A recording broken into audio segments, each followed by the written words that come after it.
Ahoy everyone, TardisGuy123 here, and welcome aboard this review of Jago and Lightfoot Series 9.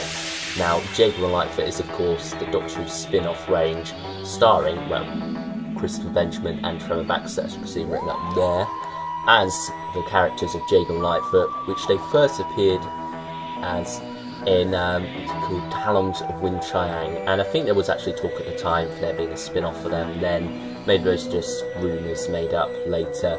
But anyway, you know, nevertheless, they did deserve a spin-off, and back in 2010, I believe it was, they finally got one with Jago and Lightfoot Series 1, or actually, first it was Companion Chronicles, The Mahogany Murders, which is sort of like a backdoor pilot thing, before we finally move on to this one.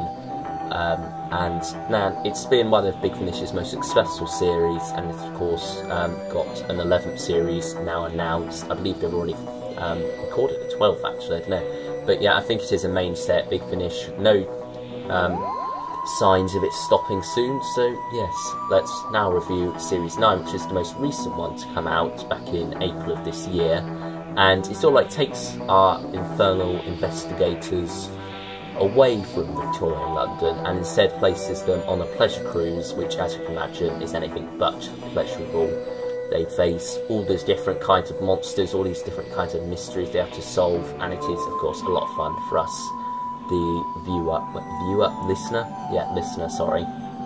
So, yes, let's have a look here at what we've got. Christopher Benjamin and Trevor Baxter, as I previously stated, got the Big Finish logo on the top there, from the world of Doctor Who, Jago and Lightfoot Investigators of Infernal Incidents Series 9. You've got a nice bluish theme going on here, very much fits the sort of like cruise style thing of them going out to sea.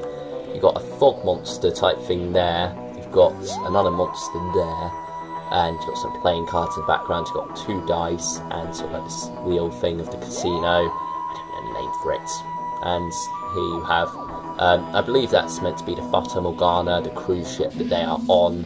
And you've got some other stuff in the background here. A very nice, very detailed cover for this series. And then if we flip it round to the side here, you can see Jago Lightfoot and then IX, which is the Roman numerals for, of course, 9. Flipping it over to the back, once again, you've got this beam continued on in the corners here, sort of like the bolt things, very much Victorian-esque.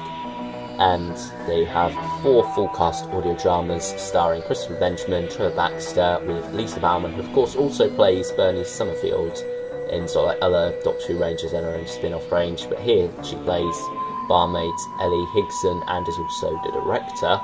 And we've also got Conrad Asquith, who also appeared in Talons of Wing Chiang as Sergeant Quick, I think he was back then, but anyway, he's risen in the ranks now and is now Inspector Quick in this series. And here are the 4 stories. You've got The Flying Frenchman, Devil's Diceman, Island of Death, and Return of the Nightmare. You can see that once again here with the spines of each story. 9.1, 9.2, 9.3, 9.4, and a Big Finish logo repeated there. So then, let's take the first story out and talk about The Flying Frenchman. Well, not talk about it just yet. Let's first overview what we have here contents-wise. You've got 2 flags there. You've of course got the British flag and the French flag, and you've got them again repeated in the background here, and sort of like the bluish, sort of like a wood texture going on here. And they have Jago and Lightfoot logo, and then A Flying Frenchman by Jonathan Morris, who is of course a fan favourite Big Finish writer. Investigators of Infernal Incidents written up the side there, and on one side you've got the spine repeated there, but on the other side you also have a spine, but in a different colour. That's very nice how they've done that, and it sort of like matches up to this, and it's sort of like in a parchment colour. I like how they've done that to make it a bit different. And of course here you have Jago and Lightfoot, The Flying Frenchman, written by Jonathan Morris, directed by Lisa Bowerman, and there's your blurb, and which you can read if you want to pause it, or just go on the Big Finish website, it's probably there as well. In fact, I know it's there as well. And then you've once again got the British and French flag up here.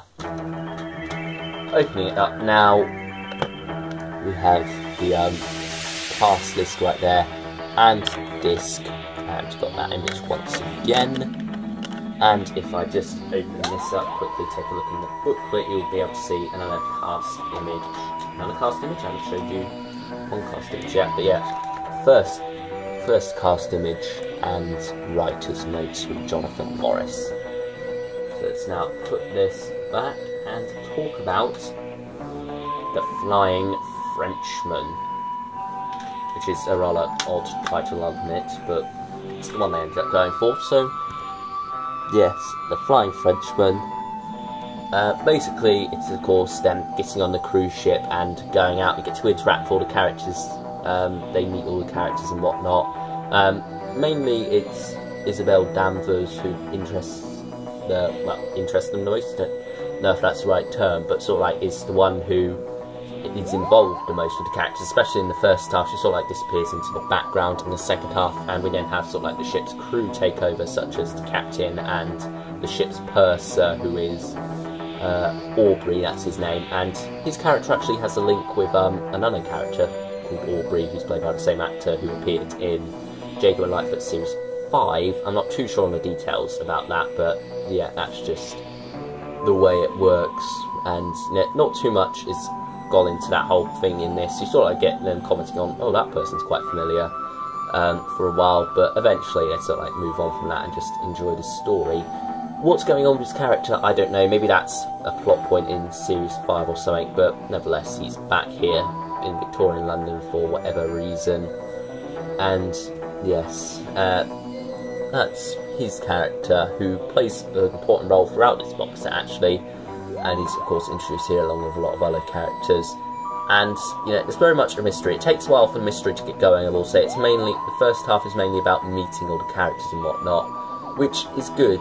And, you know, there's some funny exploits there as well, especially with Lady Danvers and sort of her advances on Jago and Lightfoot themselves. And there's some fun stuff going on there, as you can imagine. And, you know, it still like just shows how entertaining the characters can be, because even though the story hasn't really got going yet, the plot hasn't really got going until you're well into the story, and you just sort of like interact with the characters, and it just proves how much fun they are.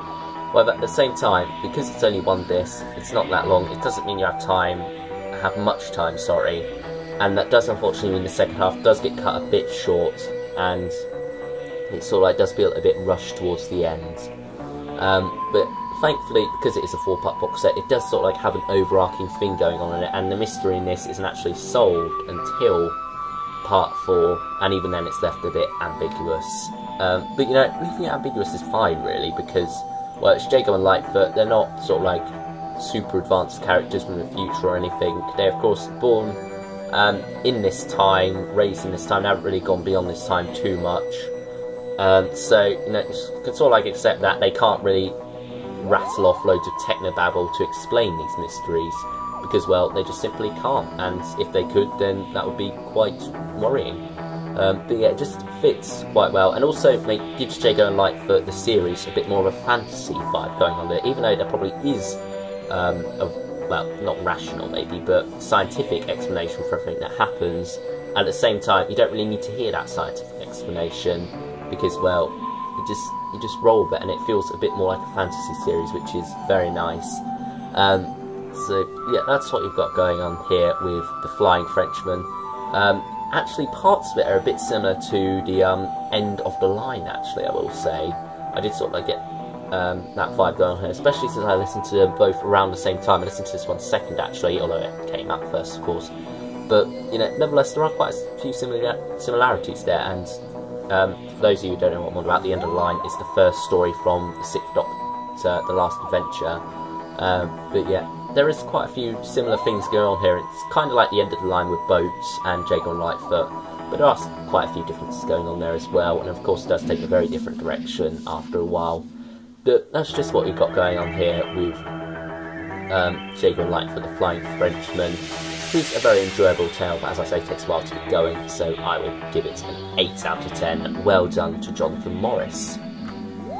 Now then, The Devil's Diceman. As you can see here, you've got a pentagram in the background there with the 2 dice, and it's written by Justin Richards, although funnily enough, it wasn't originally going to be, actually. It was originally going to be written by a different writer who is left unnamed, but he had actually been to Monte Carlo, which is where the story is set.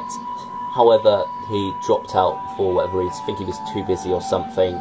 So instead, Justin Richards had to step in and complete, well, not complete, but basically write from scratch The Devil's Diceman.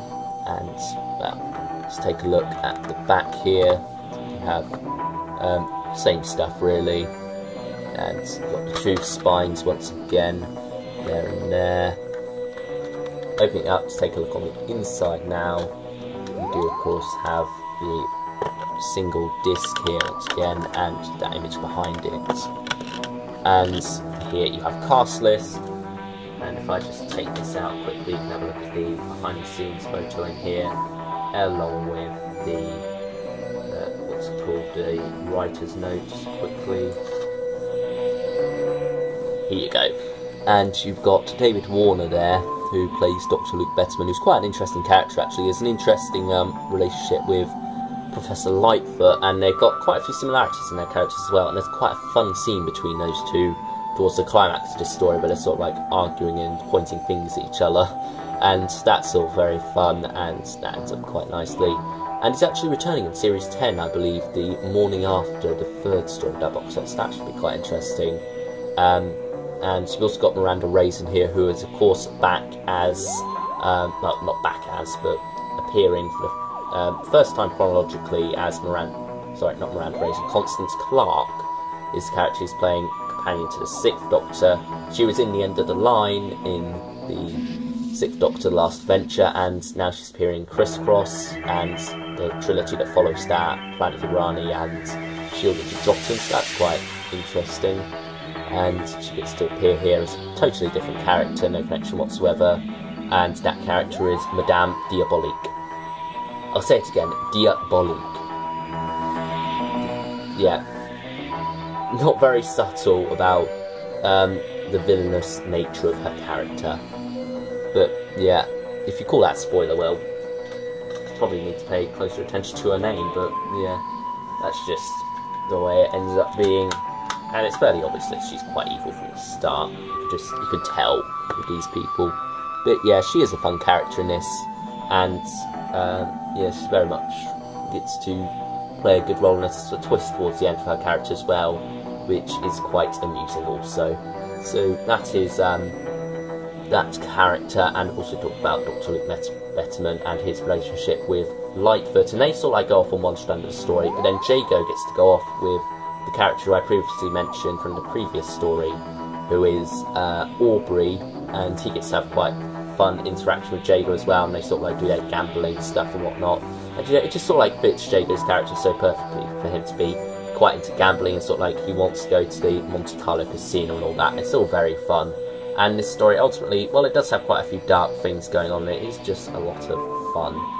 That is what I will say about The Devil's Diceman. It's just so enjoyable to listen to, and it is the story I enjoyed the most out of this box set. It is my favourite out of this box set, and quite a few twists and turns, but yeah, overall I did enjoy it a great deal, and I will give it a 9 out of 10. So that's The Devil's Diceman. Now we move on to The Island of Death, which is written by Simon Bernard and Paul Morris, who also wrote The End of the Line, funnily enough.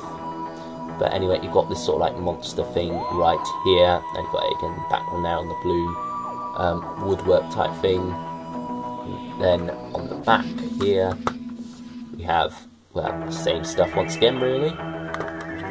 There's one of your spines, the other spine right there. Opening up to have a look inside, you've got the single disc here. If I just take it out, you can see a very nice image of the monster actually behind that there. And then to the side here you have the cast list. Now if I just take this out quickly, you can have a look at another behind the scenes photo here. That's that, and also writer's notes from Simon Bernard and Paul Morris. Putting it back now and talking about the story itself, I was expecting a totally different thing from what I got from this story. I was sort of like expecting a Cannibal Island type deal going on, with cannibals worshipping this monster right here, and you know, having a lot of fun with that. Sort of a bit like Pirates of the Caribbean 2. If you remember at the start of that story, you had the whole subplot with these cannibals. So I was sort of like expecting something similar to that with Jago and Lightfoot and aliens, and that all being very fun, and I was quite looking forward to that idea. Didn't end up being that though, it ended up being something quite different, and admittedly that did shake me off a bit the first time. It made me enjoy it quite a bit less than I probably would have done had I not had that presumption of it. But nevertheless, the second time I listened to it, since I knew what I was in for now, I knew what to expect a lot more, I did enjoy it a lot more. And, you know, there are some fun characters going on here. You've got Mr. Tibbs, who is sort of like a member of the cruise as well, and he's quite an entertaining character at the same time. You know, he's sort of like very much not really good with interaction with people and whatnot. And you know, he's sort of like a bit annoying. He's sort of like the one who people try to avoid, including Jago and Lightfoot, but they ultimately fail in this case and end up having to explore the island with him and Lady Danvers, who is back once again, and sort of like has a sort of like attachment to Mr. Jago, of course, and that's all very fun going on there, very much entertaining stuff. And then you also have some characters who are mining on the island as well, and I can't remember their names actually, but let's just open it up actually. But they are quite good characters. They are French. Once again, there are a lot of French things going on here. I guess because they were escaping from Victorian London, they wanted to keep it away from England as much as possible, so not having English characters there was the way they went. Yeah, Victor Batal, who's played by Anthony Howell in this, he's sort of like he's the leader of those French people and whatnot, and he's quite a good character actually. He has quite a few funny lines between him and Professor Lightfoot. There's lots to be enjoyed there.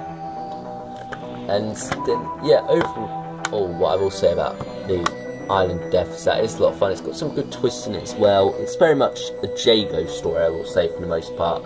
Although Lightfoot does have a bit of fun there as well. Lightfoot isn't really key to the resolution to the story as much as Jago is.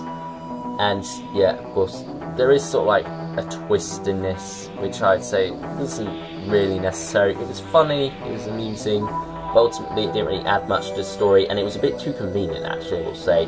What ends up happening, this reveal of this character, feels a bit too convenient that he was exactly here, especially given the nature that they didn't really intend to go to this island at all. Yeah, that's quite unfortunate actually. It just feels a bit too forced to me, and of course coincidence is important for telling stories, but in this case it just feels a bit too coincidental, and while it does lead to some funny lines, yeah, I feel that was a bit too coincidental. I don't think I'd have been missing out on much had they not included that twist at all.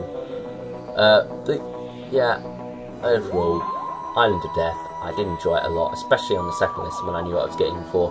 Don't go into this expecting a cannibal thing going on. Go into it expecting sort of like miners who have dug too deep, that type of story. And while you do have the islanders there as well, it is very much a different tale, and it's hard to really describe without going into too much detail. But overall, Island of Death, I would give an 8 out of 10. So yeah, going strong with this box set so far. But what about Return of the Nightmare? Will that live up to expectations?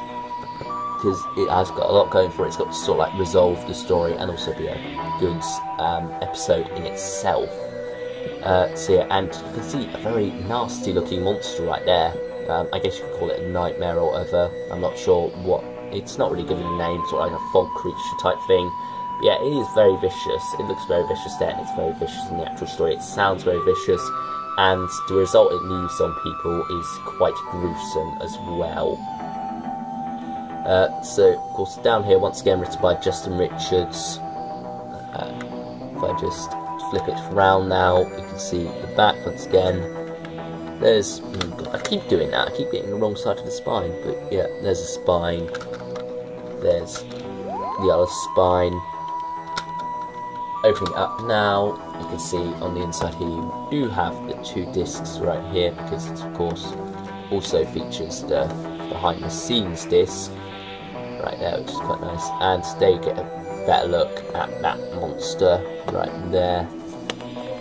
There is the cast, and if I just take this out, and now now have a look inside. It doesn't feature a behind-the-scenes image, it instead features production credits there and writer's notes once again from Justin Richards. So then, what was my thoughts on this as a conclusion to Jago Lightfoot Series 9? Well, I'll be honest, I was quite disappointed with the direction this story took. I don't really want to talk about it too much, because that would of course constitute spoilers, but nevertheless I was quite disappointed with the direction this one went in. But nevertheless, there is quite a bit of fun to be had still, and sort of like get to resolve the plot threads. However, the plot resolve thing does feel a bit odd, and there is still some mysteries left there as well, which I feel should have been explained one way or another. But yeah, the resolution to that whole plot thread, which is revealed in the first half of this story, is fairly weak, and the way it's done is just sort of like with a bit of exposition. Could have been done a little bit better. But yeah, I just feel like overall Return of the Nightmare is a bit of a disappointing ending. However, for this main plot itself, sort of like being chased down by this monster, it is a fun yarn. It's nice that it goes full circle and returns to the Red Tavern and whatnot. You get to see Inspector Quick back, and you get some funny lines there about get quick, that whole stuff that's very wonderfully played by Christopher Benjamin, and Trevor Baxter very wonderfully written by Justin Richards as well. And it's just all a great deal of fun right there. But at the same time, I feel like it could have resolved the whole plot thread of this release a lot better.